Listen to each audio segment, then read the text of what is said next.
Guys, today I'm going to show you how you can enable Incognito Mode in the most popular web browsers in Samsung Galaxy Tab A9 Plus.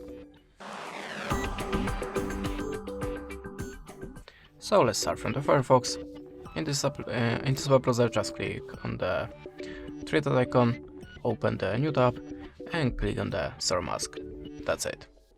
Then next to Microsoft Edge, click on the three-line button and choose New in Private tab.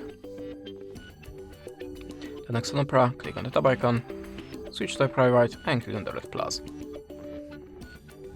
The next one, default web browser, and here you have to click on the tab icon, switch to turn on secret mode, and click start. That's it. And the last one, Google Chrome, click on the three-dot icon or arrow icon and choose New Incognito tab.